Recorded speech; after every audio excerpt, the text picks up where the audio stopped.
Hey there, my name is Sophie, and this is a tutorial on how to teach my 30-minute point class. The first thing I'm going to do before each exercise is just give a couple of pointers, and then I will demonstrate the exercise with music. The very first thing you want to do at the beginning of your class is start a warm-up. A couple of things you want to look for. So the first exercise we do is paddling through the feet.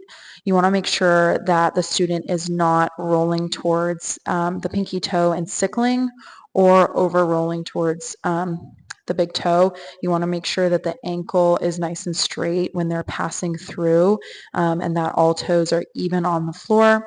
And then following that, when we move into the circles with the ankle, that the leg is isolated and the circle is mostly coming from the ankle rolling back and forth to really get circulation moving. The last thing I want to talk about in this exercise is when we do the forced arch.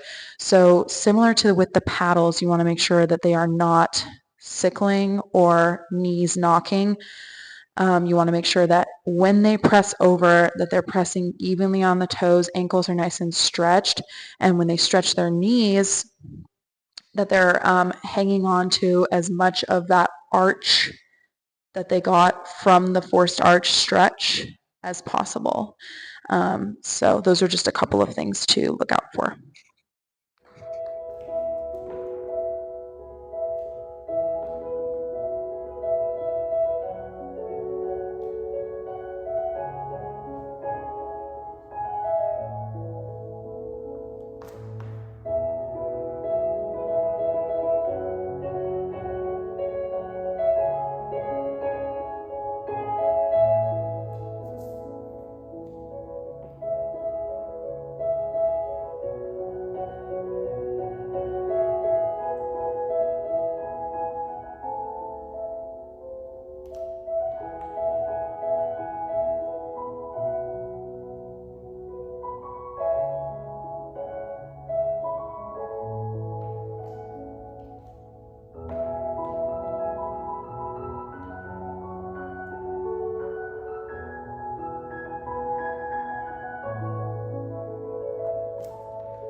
The next exercise that we are going to move into would be the tennis ball releves.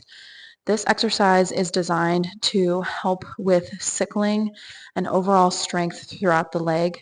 So you'll just take a tennis ball and you're going to place it between the ankles. Now you want to place the ball So it is just above the ankle bones. Mine's a little high here. There we go. Just above the ankle bones, in between the calves here. Now, a good way to figure out if a student is sickling is if they go up for the releve and they roll any bit towards the pinky toe, they will drop the ball. So the goal obviously is to complete the entire exercise with the ball squeezed between the legs. I always encourage students to think about a magnet pushing their ankles together, pushing their knees together, and then engaging the muscles in their bottom. So it's not just about the ankles and the feet, it's about the entire bottom half of the body working to hold the tennis ball in place to complete the exercise. So I will demonstrate that next.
Overall, through pre-pointe, there are a lot of releves happening in class, so it is really important to encourage the students to stretch out calves, making sure that both heels are glued to the floor just like we did in our first exercise, and also stretching the Achilles tendon, so just giving a nice little bend. You can also stretch the front leg in the back of that leg there, just making sure everything stays nice and stretched. The next exercise we're going to talk about, shocker, is more releves. This one, however, is with a balance, so you need to encourage students to let go of the bar, and this is done in 3 positions. This really shows you where the placement is, so it's very important to correct placement while doing this exercise, just checking in with upper body placement. Yeah, thank you.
This next exercise that we're moving on to is good for transferring weight quickly from one foot to the other, and also helps build strength just on one leg at a time. So we will start by alternating legs. So you'll start with 2 legs, switch over to the right, 2 legs, switch over to the left. Again, just making sure that when they go up, that they're not rolling or sickling or excessively dropping the heel down to the floor. They really need to be squeezing up under their glute muscles to hold that position on one leg.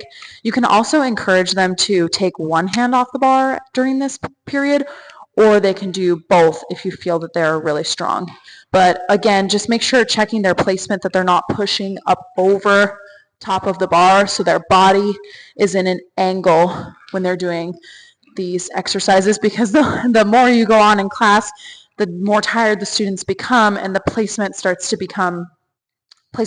dwindle. So you just want to make sure that you're really checking the placement. Chin is lifted, shoulders are pulled back and down, core is engaged, and then everything underneath is working.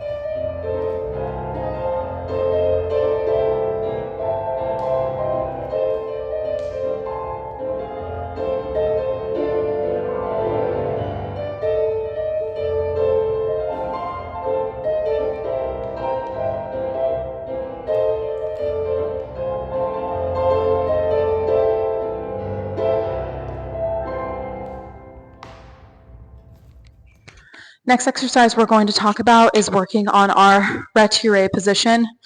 Now, even if your students are on the stronger side, I would recommend starting this exercise with 2 hands on the bar, and eventually you can move to do 1 hand on the bar with some modifications of your choosing.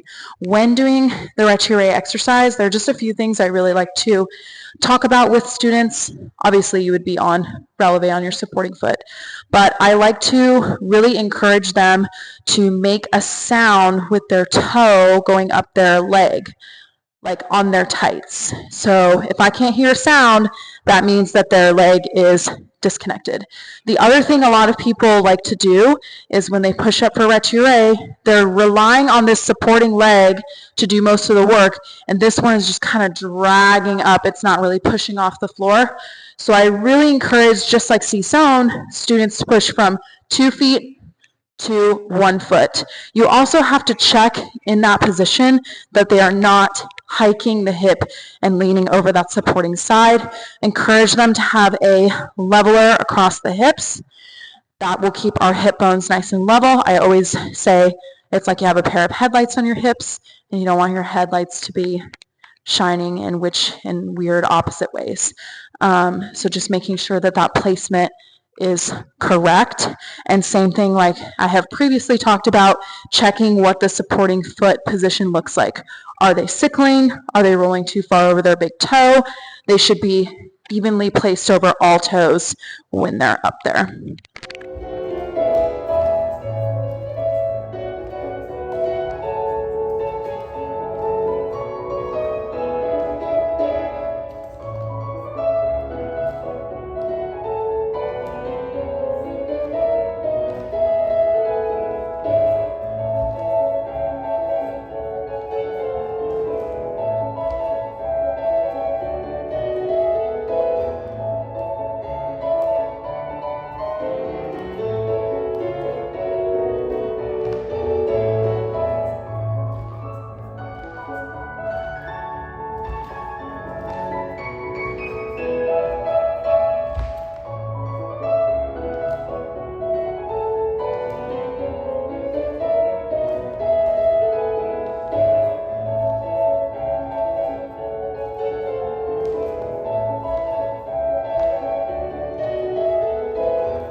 Next exercise you're going to move into is going to be a pas de cheval exercise done on demi-pointe. Same thing with this exercise. Once your students start to progress and you feel that they are strong enough, you can do this exercise with one hand on the bar. A couple of things to look out for.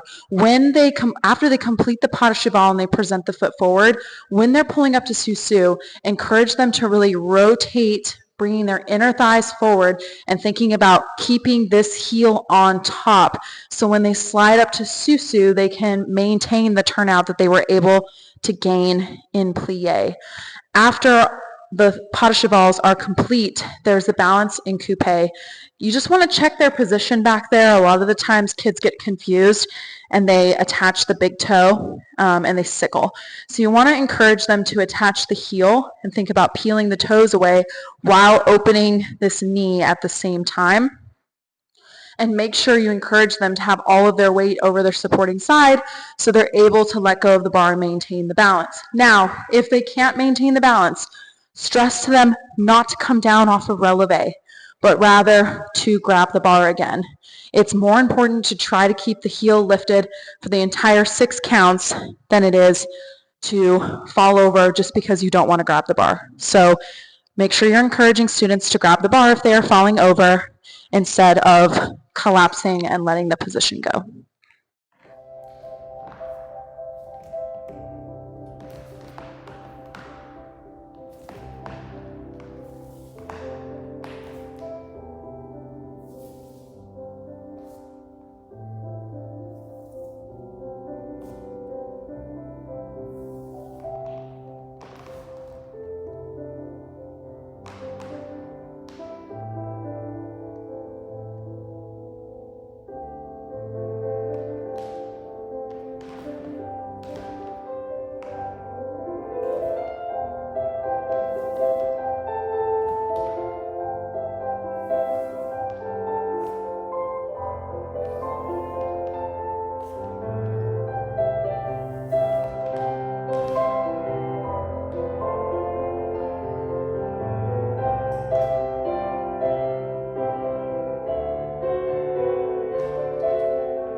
After you complete your bar exercises, you'll have the students sit on the floor to complete the TheraBand exercises. Different students need different strengths. So if you have a student that has overall generally stronger ankles, arches and everything, they will need a stronger band. And if you have someone that doesn't have that much strength, they will need a lighter resistance band.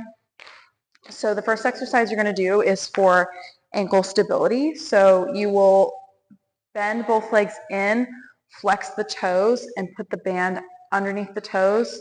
Take the band and pull up both sides to the knee. You're going to crunch the toes, roll it down to the bottom so they're in this crunched position, flex the foot at the bottom, and then peel the toes back. What you're looking for on the way up is an ankle that is wiggling back and forth. So you want to encourage them, and sometimes the toe slips out and they freak out. They're like, oh my God, my toes. They can stop and fix it. So you really want to encourage them to hold that ankle as still as possible right here. And also sometimes you'll notice a little bit of shaking here if they hold this position too long. So just encourage them to really move through the foot and really think about peeling the toes back first to start that motion. Sometimes they struggle a bit in the beginning with the coordination of how this exercise works. So just go slow, nothing wrong with that. I would say after 10 of these guys, then you're going to reverse it. So now you're going to flex on the way down, crunch at the bottom, and pull it back. Sometimes they struggle with this one a little bit more. This position gets really wiggly on the way up. So 10 this way first, and then 10 this way. After you complete that exercise, we're going to move into, excuse me while I clip my mic, the winging exercise. This one they always get confused with the wraps, so just make sure you go nice and slow. You're going to take the band, put it over top of the foot, take the tails, wrap on the inside here, inside of the ankle, underneath the Achilles tendon, and to the outside. So this is what your position should look like.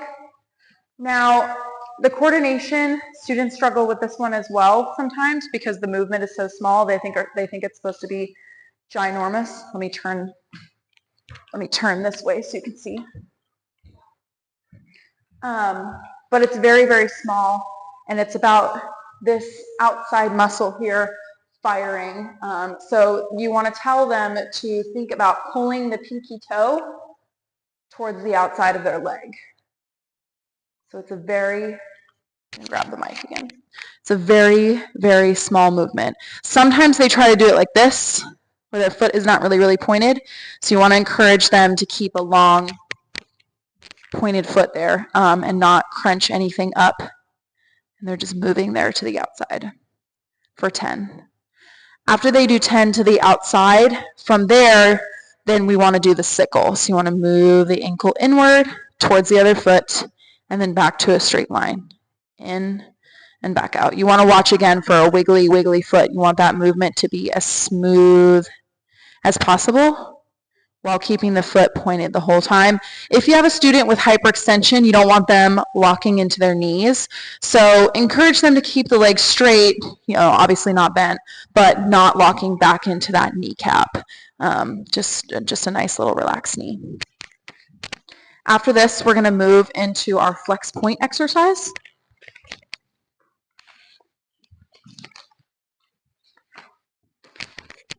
Clip my mic again. So from here, this is pretty standard. You're just going to take the band, put it under the toes, stretch and pull. Now, you want to slowly move through that foot as much as possible. So it's good to encourage them to stop and demi-point. Tell them Barbie foot, pull those toes back, point the toes all the way down, stop and Barbie foot again, and then flex them back.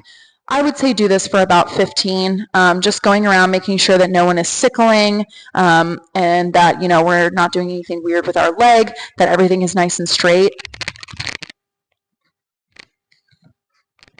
It's very hard to hold this band and talk and the mic and talk at the same time. After you complete 15, encourage them to hold number 15 and just do the demi points for 15 more.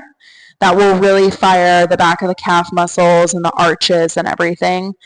After that, you can have them take the band off, roll the foot out, flex point, get some circulation in there, and then you can move everything over to the other side. And that should be about a 30-minute class. Thank you so much for watching.